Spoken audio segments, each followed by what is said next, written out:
guys, Bert Kammerer here with SAB Heli Division, and today I'm going to be doing a complete build on a Goblin 500.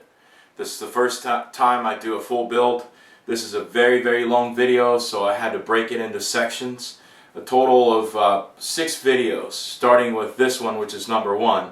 And so if you guys follow these videos from beginning to end, you practically wouldn't even have to look at the manual. It's always good to have it for reference, but I go over a lot of different tips and tricks and things that I do on my own during the build, so definitely worth watching. However, if you don't want to watch the whole thing, you can actually skip directly to the section of the video that you're interested in. So in this video number 1, I'm going to be going over the box and the box contents. I'm going to be talking about the tool selection and the tools that I use for the build. I'm going to assemble the frames of the 500, and I'm going to install the landing gear. On video number 2, part number 2, I'm going to be basically assembling the whole transmission of the Goblin 500, and I'm going to assemble the motor onto the motor mount, the motor assembly itself. Part 3, I'm going to be working with the head, building the head and the tail, the whole tail assembly.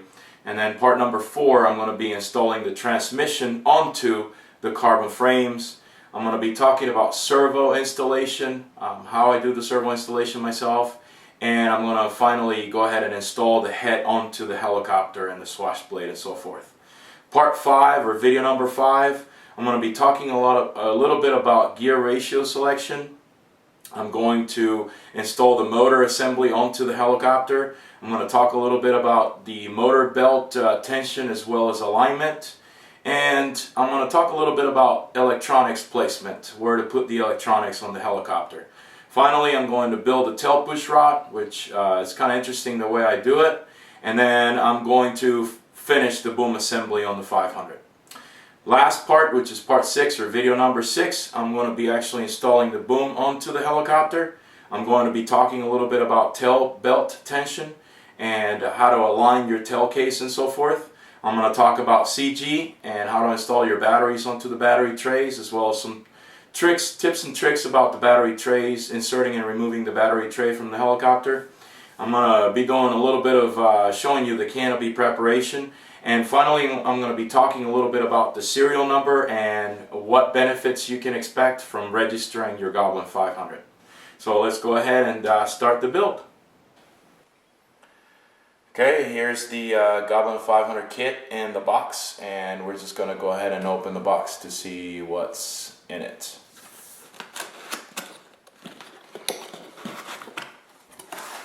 So first thing you're going to come across is the manual,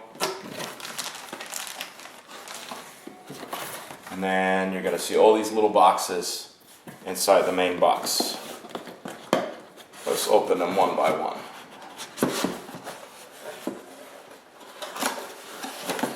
This first box has all your little bags with some of the items that you're going to need for the build, obviously, tail fan and so forth. Put that aside. The next small box is going to have all your trays. This tray has your swash plate and your head parts. This tray has your main, as I call it, mother plate, center plate, and your servo plate. And this last tray has your main gear and your motor mount and pulleys, as well as some shafts. Let's go ahead and move that out of the way.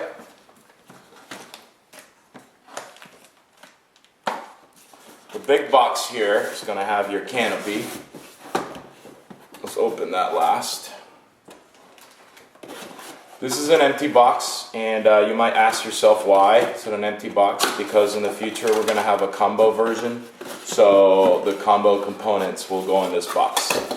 Let's get rid of that.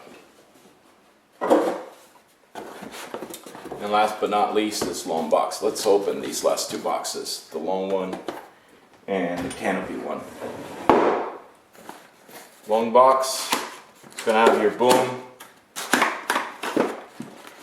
your blades, your tail push rod, blades, boom, your tail push rod, and your tail blades. Set that also aside. And going back to this box right here, this box is going to have your canopy.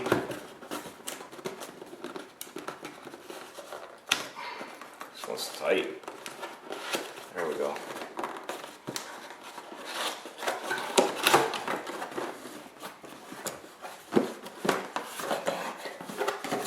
This one's the red version, as you saw with the boom. So you got your canopy, and you got your frames, and of course your landing gear, and your blade holder, and the main plastic tray that goes at the bottom of the helicopter. So that's all the parts we have for the Goblin 500 build. Now, as you look at the manual, it's very important that you follow the manual during the build. This is probably, in my opinion, and I'm obviously biased, but in my opinion, this is perhaps the best manual ever made for a helicopter build. Nice color illustrations. It shows everything in very easy steps. One thing that you also have to kind of keep in mind, which makes this build really easy, is when you go to a certain point in the build, in the manual here, as you can see, every page has a bag number or a tray number. So you basically go and look for that bag number or that tray number, and that pertains to that page on the build. So it makes locating the parts during the build very easy. For example, on this page, we will be looking for tray 2, tray 3, and bag 2 and 1. So or 2.1, correction. So it makes the build really easy.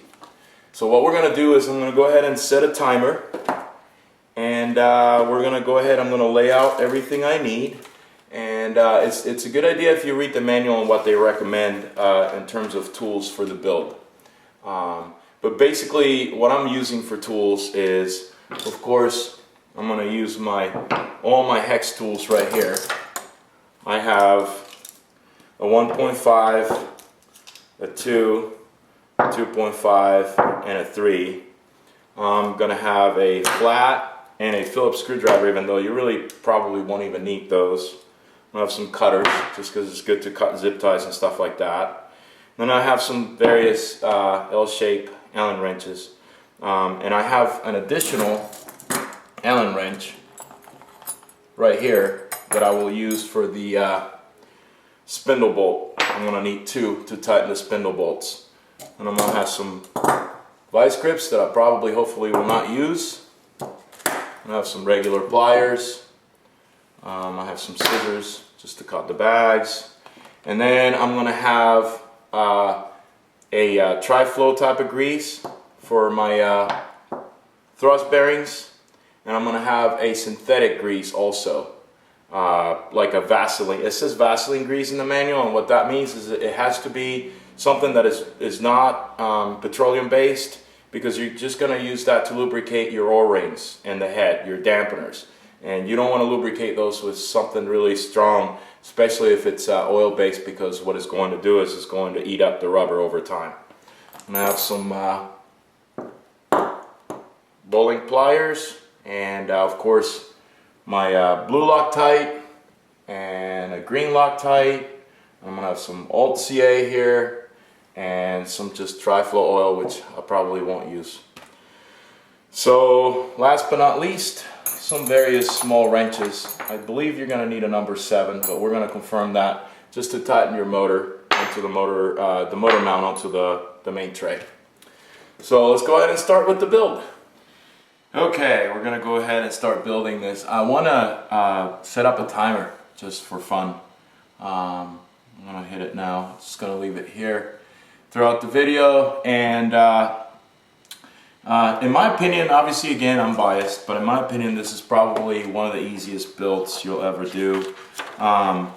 We have decided that we were not going to pre-assemble a lot of stuff this time around. For all of you that have a 700 or a 630 or a 770, You see that there's a lot of stuff that's pre-assembled. We felt it was better to just let you guys assemble the stuff. Some of the things are pre-assembled, but only to show you how they should go. But other than that, you need to still Loctite and do your job with that, with assembling everything. So let's go into the first step, which is the carbon frame assembly. This is going to be page 5 of the manual. Page 4 will show you the parts that you need. You're going to need your landing gear. You're going to need the plastic mounts right here, and you're going to need your frames. Other than that, you're going to need some hardware. So I'm going to go to page 5, and page 5. And by the way, this is the first time I built a Goblin 500 as per the manual. Every prototype I've built probably 4 or 5 machines, and every one of them I've built without a manual. And even though I had a lot to do with how the manual was written, and I wrote some of the things in here, I never really had a chance to build one as per the manual. So I'm kind of excited about this build. So page 5 of the manual, as you can see, it says bag 1, bag 1A, bag 1C, and tray 2. So we're going to look for bag 1 here in all my bags, and then we're going to look for the tray, which is going to be tray number 2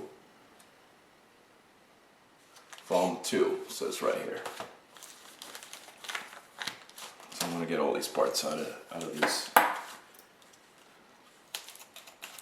bags, these parts out of these plastic bags.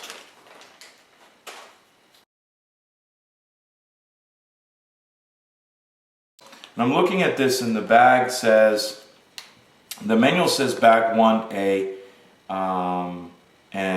and bag 1C, but the truth of the matter is the actual, I just found out a typo here, and I apologize deeply for that. The bags inside bag 1 say bag 1, 2, 1, 1 and 1, 2, and that's what it should have said here. So my apologies in advance for that. It's not very hard to figure out. We will make a revision to the manual and post it online, obviously.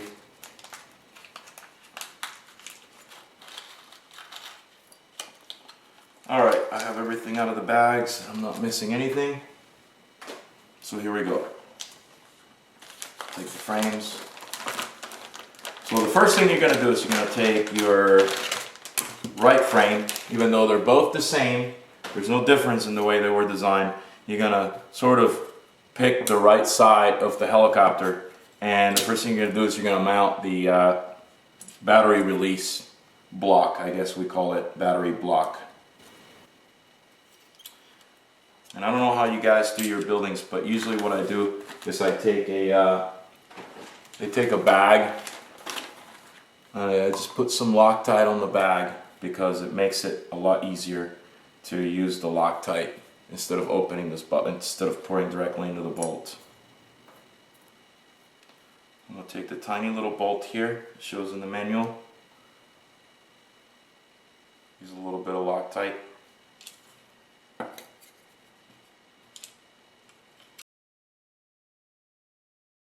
That's a tiny little bolt, you don't want to over tighten it, but you definitely want to get a good grip on that.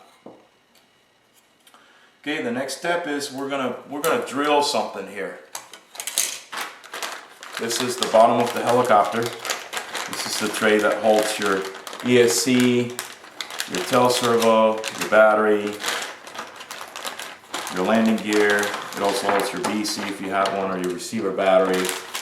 It can hold your receiver if you have one. So what we're going to do is we're going to drill, if you look at the manual, it tells you to drill 4 holes. So if you put this together just to simulate how it goes, like that, you want to drill 4 holes. You want to drill a hole right here, right here, right here, and right here. And why do you want to do that? Because that's going to hold your ESC. That's the easiest way to hold your ESC. Your ESC will go here, and you'll run zip ties through the hole and tighten them, and it'll secure the ESC. Because of the way the plastic was made, you really don't have a lot of room to put like Velcro or like tape, so it's better just to use the zip ties. So instead of using a drill, I'm going to use a Dremel. I have it right here, it's ready to go. So I'm going to go ahead and drill my four holes right here real quick.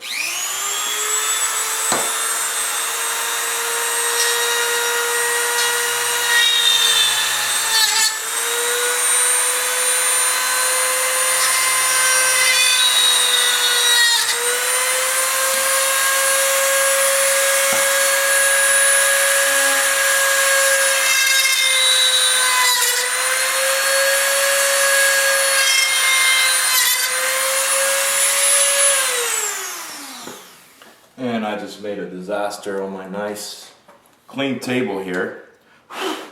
Get rid of the I'm gonna get rid of the plastic that burned that's stuck in there.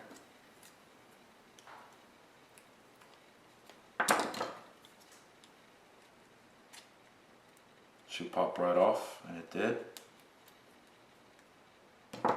You want to use a bit that is spinning pretty fast and just do it as quickly as you can so you don't really burn a lot of plastic in the process. So, alright, so as you can see now, if I were to put this together, now we have 4 little holes right here. 1, 2, 3, 4, so you'll run the zip ties and hold your ESC. Alright, let's continue on here. Next step is we're going to go ahead and take all these standoffs and we're going to stick them in here. We got 6 of them. 3, 4, 5, and 6. We're going to put this one just like that.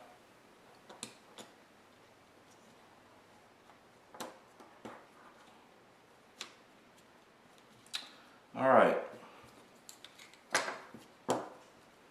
Then what we're going to do is we're going to go ahead and attach the frames. We're going to use Loctite on all these.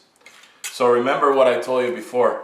You want to have this on the right side of the frame. You really don't. I mean, you could use it right or left. I prefer right. That's why I said right. But it doesn't really matter. So this will be my right frame and it'll go right here. So I'm going to go ahead and prepare all these little screws. They'll have to, all these little bolts, they'll have to go through these little washers. The big washers, the bigger washers are for the landing gear. So I'm going to, and the landing gear uses the self-tapping screw. So I'm going to put the big washers on the self-tapping screws right now.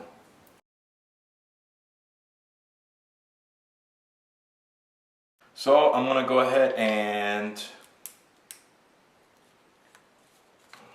made a little disaster here with the Loctite. I'm going to go ahead and put the screws here. We're only going to do the front ones, 1, 2, 3, and 4.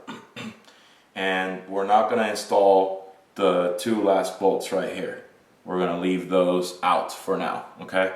So I'm going to go ahead and do that, and I'm going to do it.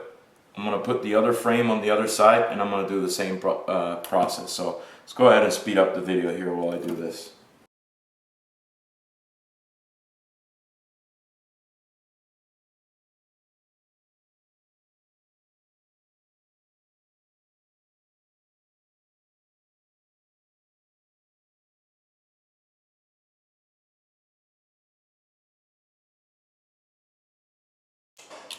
Alright guys, this is done. So pretty much we're done with page 5. We're going to move on to page 6. And I'm not actually tightening these screws or these bolts all the way. We will tighten everything at the end. I want to make sure that everything fits nicely and falls in place without sort of forcing things. Sometimes, you know, if you don't have the whole assembly built, you really don't want to over tighten some of these bolts. So on the next page, which is page 6, is going to basically instruct you to install the landing gear. And for the landing gear, you're going to need the M3 washer, like I said earlier, with the self-tapping screw. So first thing you do here is you insert, I love this part because this is just a cool design that nobody's ever done before. You insert these things first. The landing gear mounting, sacrificial mounting tabs, and then you mount the landing gear there. So,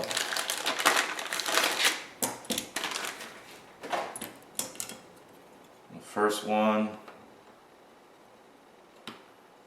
and I'm going to go ahead and speed this up again.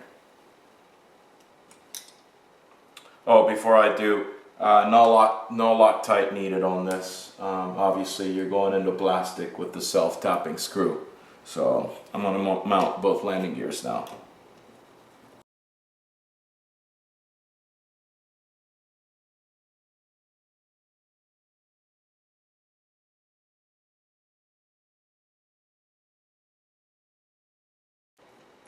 Okay, now we have kind of almost a helicopter. Not really, we're ways away from that, but we're moving quite along.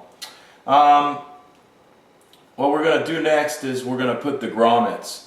Basically, I got some questions from some people that saw me flying the prototypes and asked me if the boom was supported at the bottom part of the frame, like the 700. For all of you familiar with the bigger Goblin models, there's an attachment for the boom at the bottom, in the bottom of the frame. The 500 doesn't need that. We did extensive testing and we came to the conclusion that the boom only needs to be attached to the mother plate up top. Doesn't need any attachment down below. It's extremely strong boom and it's a very light machine, so it works really, really well. However, we've decided to put these grommets on the frames, and that's just basically to remove the friction between the boom and the frames, because it's a pretty tight fit. And you know, with very, very hard flying, the boom will probably rub, or actually will rub against the frames ever so slightly. And it's not like it causes any problems, but it just doesn't. It will create some sort of sound or resonance noise that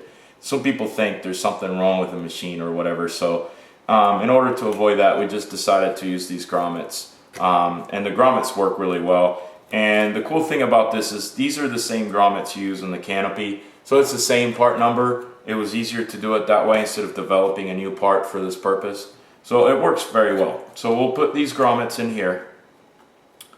And the grommets were in the back number 1, like it said on the manual. And the manual tells you to use some CA to hold the grommets in place. I personally don't like to use CA here. I don't like to use CA on any grommet, simply because it makes it really difficult to replace the grommet later. You end up breaking the grommet, tearing it up, and if you were to try to pull it out, and then it leaves a mess of residue of CA everywhere, and it's just very messy. And these fit very tightly in here. Very snug, nice fit, so they're not going to be moving around, so there's absolutely, in my opinion, no need for CA. So that's with the grommets. Now we're going to move on to the next section, which is going to be chapter 5, and we're going to be building the transmission.